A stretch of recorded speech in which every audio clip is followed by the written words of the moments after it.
Opa galera, passando aqui rapidamente só para pedir para vocês se inscreverem no canal, ativarem o sininho e comentarem. Assim vocês farão com que o YouTube possa recomendar o vídeo para mais pessoas. E se vocês quiserem assistir o vídeo na íntegra, tanto o link do canal do entrevistado quanto do entrevistador estará na descrição. Bom vídeo a todos. E aí, voltando para Jesus, que a gente estava falando sobre ele ser Deus e ao mesmo tempo se fazer Tornou humano. homem. Eu acho que tem duas passagens muito, cara, que eu acho muito legais, assim, para a gente tentar entender, que é a tentação no deserto e a noite anterior, quando ele fala que, cara, se puder... Afasta de mim. Ali ele foi humano no sentido mais exato da porque palavra. lá ele sabia que ele tinha uma missão, mas ele falou, cara, se puder... Afasta de mim esse cálice, né? Exatamente. Tipo, eu sei que eu tenho que fazer, mas eu não se tiver alguma chance... Ali ele sabia da resposta. Sabia, mas você vê que ali ele foi humano de verdade. Mas explica pro pessoal que não sabe dessa passagem da Bíblia qual era o contexto. Vamos falar do deserto. Quando ele foi tentado pelo diabo, 40 dias. Por que ele foi pro deserto? Na cultura do Antigo Oriente Médio, o deserto é o lugar que prepara você para lutas espirituais. Tanto é que uma das palavras hebraicas para deserto é Midavar. Midavar significa lugar da palavra. Mas lugar da palavra no deserto é porque é o único lugar silencioso bastante para você ouvir o seu pensamento, ouvir a voz de Deus. Então, o deserto... Conversa com beduínos. Eu já dormi em deserto. É realmente uma sabedoria muito grande. Jesus foi para o deserto. E lá o diabo apareceu. E o tentou. Em momento algum dos 40 dias, ele usou o poder dele para se livrar dos problemas. Nem para vencer o diabo. Ele usou a palavra de Deus e a promessa de Deus. Porque é interessante que no batismo de Jesus, que aconteceu antes dessa tentação, a voz do Pai fala do céu, tu és o meu filho amado em quem eu tenho prazer.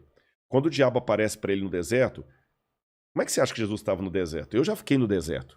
Vilela, eu fiquei 15 dias no deserto de Baiuda, no Sudão, com os beduínos. 15 dias sem tomar banho. Tá.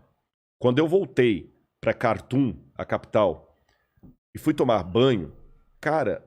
Eu ficava esfregando a cabeça assim, ficava saindo uma água que ela começou igual um chamate, assim, e não parava, aquela coloração. A roupa que eu usei não valia mais nada. Então imagina Jesus, 40 dias ali, Jesus devia estar cadavérico, fétido, com mau hálito, cabelos desgrenhados. É lógico que o diabo... Faminto. É lógico que o diabo não apareceu para ele de chifre, tridente, como a Idade Média pintou. Ele deve ter aparecido para Jesus como um ser de luz.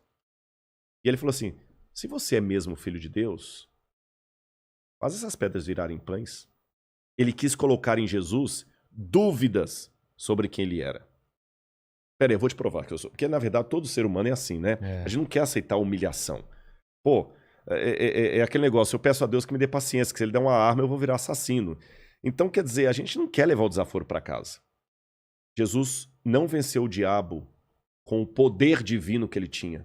Ele venceu o diabo com o caráter divino que ele tinha.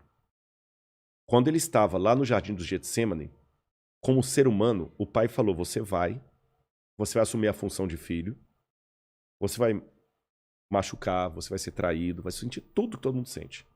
Tudo bem. E ele sentiu. Ele sentiu na pele ali a mesma agonia que a mãe sente quando o filho chega em casa com overdose e ela tem que correr com ele para o hospital para tentar salvá-lo da overdose. Ali ele estava sentindo a mesma agonia que a menina estuprada sente. E alguém pode falar, pera aí, Rodrigo, para de bobagem. Jesus não foi estuprado, ele não foi pai de... Vilela, não importa se é dor de cabeça ou dor de dente, dor é dor. Eu posso não estar com a sua enxaqueca, mas se eu estou com um problema no trigêmeo aqui, que é uma dor que dá vontade de suicidar, eu posso falar que eu te entendo. Então ele sentiu a dor da humanidade na base.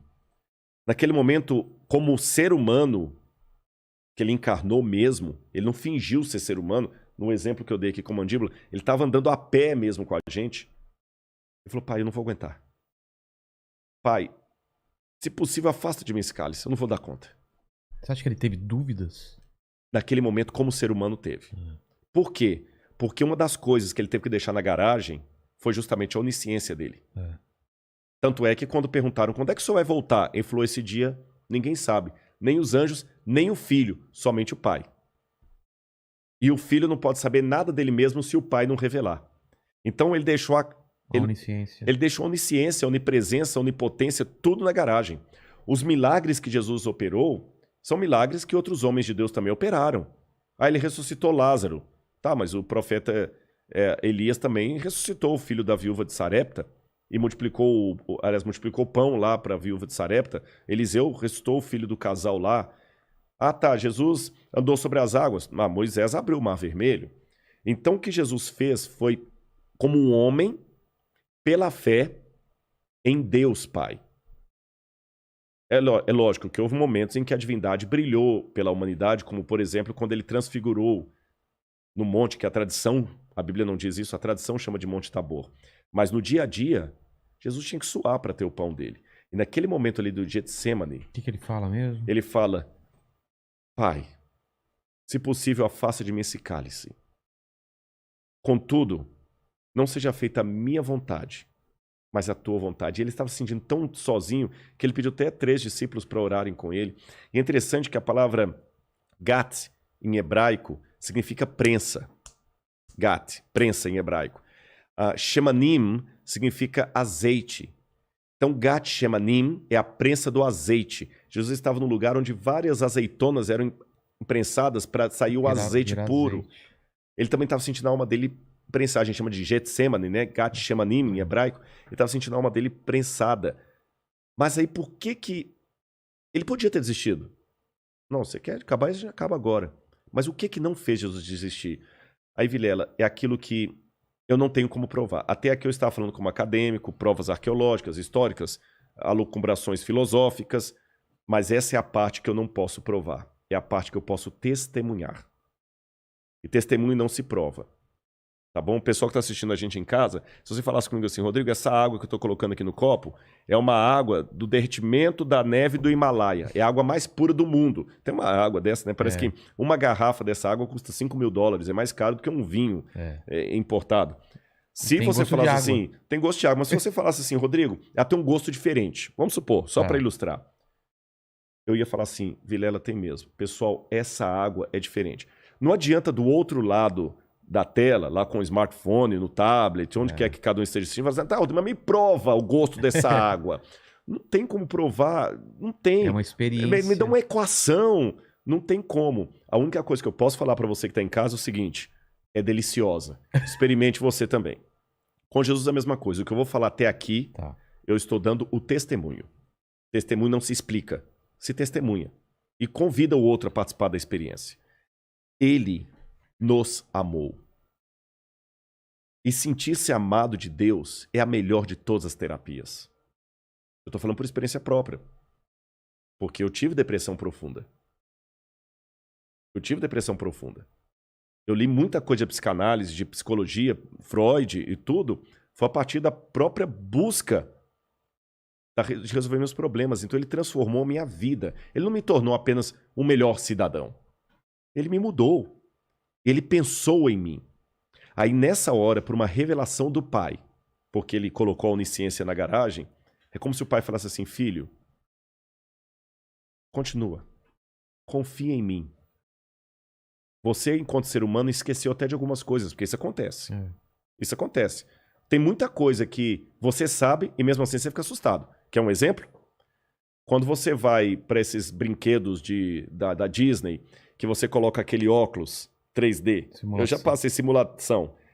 E você fica... Eu já passei mico com isso, até nesse shopping, desse negócio que eles põem aquele óculos assim. Eu sei que não tem um buraco ali. Mas no óculos eu tô vendo buraco. Aí o camarada ainda pega um desgraçado um ventilador. Pra dar impressão. Pra dar impressão que aconteceu isso comigo no shopping. Você tá entendendo? Você fica assim, aí é um elevador, sobe, e aí vai, anda, e você não consegue. E pra piorar a história, tem a sua namorada te filmando e alguém que te conhece da televisão e fala assim, é o Rodrigo Silva, é a melhor coisa que tem. Experiência própria. Aliás, é um provérbio muito sábio que diz, mico, aqui se faz, aqui se paga. Exatamente. Então, mesmo sabendo que aquilo ali não é real, eu ficava com medo. Nós, seres humanos, somos assim. Conhecimento não é salvo-conduto para tirar-nos o medo. Então, Jesus tinha o conhecimento. Mesmo assim, ele tinha medo. E vai que essa morte eterna fosse a separação eterna do Pai. Então, duas coisas fizeram Jesus continuar. Em primeiro lugar, o amor à humanidade. O amor a nós. Em segundo lugar, o amor a Deus o Pai. Se o Pai pediu, o Pai sabe o que faz. E quando você ama uma autoridade e sabe que ela quer o seu bem, ela não precisa explicar muito. Você às vezes não está entendendo. Mas você sabe que se ele te pediu aquilo, é pro seu bem. Tolo é você se não obedecer. Aí tem um episódio no Evangelho de João que chama muito a atenção. Quando Jesus estava na cruz do Calvário, vem até o pé da cruz Maria, mãe de Jesus, João, discípulo amado, Maria Madalena e algumas outras mulheres. Por que Deus fez aquelas mulheres e João chegar até a cruz de Jesus? Ele estava assim, vendo todo mundo cuspindo nele, debochando, rindo. E ele devia perguntar assim, Deus, por que eles estão querendo tanto que eu morra? Eu só preguei o amor, o que eu fiz de errado? Por que o Senhor mesmo me desamparou? Aí aparece Maria e as outras. Aí ele entende. Eu entendi. É por eles, né? É por eles, é por Maria, por João, que eu tenho que dar minha vida. Tá bom, Pai, eu já entendi. Nas tuas mãos, entrego o meu espírito. E é por isso que nós estamos aqui hoje. E eu não me canso. Vilela, eu sou uma pessoa, até pela minha própria formação, alguém pode falar, esse cara é doido, porque ele fez filosofia, teologia, arqueologia. Eu tenho um doutorado em teologia, depois vou fazer outro doutorado em arqueologia. Depois que já tinha um doutorado, não precisava fazer outro. Por que eu faço essa salada? É porque eu sou uma pessoa de mente inquieta e com sede de conhecimento. Tá certo? Isso aqui não foi uma coisa que eu fiquei tirando da minha cabecinha, não. Tá cheio de notas de rodapé. Mas eu também não falo isso para me exaltar, não. Eu quero dizer apenas o seguinte, quanto mais eu estudo, mais eu vejo a evidência de Deus na história, nos atos da história, na minha vida. E Paulo, certa vez, disse, ai de mim se eu não pregar o evangelho. Eu digo a mesma coisa, ai de mim se eu não falar para as pessoas sobre esse Deus. É claro, lógico, evidente, que muita gente vai falar assim, poxa, Rodrigo, legal, eu vou parar para pensar em Deus. Assim, que balela que esse cara está falando. Não interessa, eu não quero enfiar a religião goela abaixo. Eu quero apenas testemunhar. Porque Deus não precisa de advogados. Deus precisa de testemunha. O problema é que muito crente quer ser advogado de Deus, né? Eu vou provar aqui, eu vou enfiar minha religião goela abaixo de você. Poxa, se Deus precisasse de advogado, ele tinha gente melhor na OAB do que Rodrigo para defendê-lo. Então eu acho que é preciso mais de testemunha. E é isso que eu faço.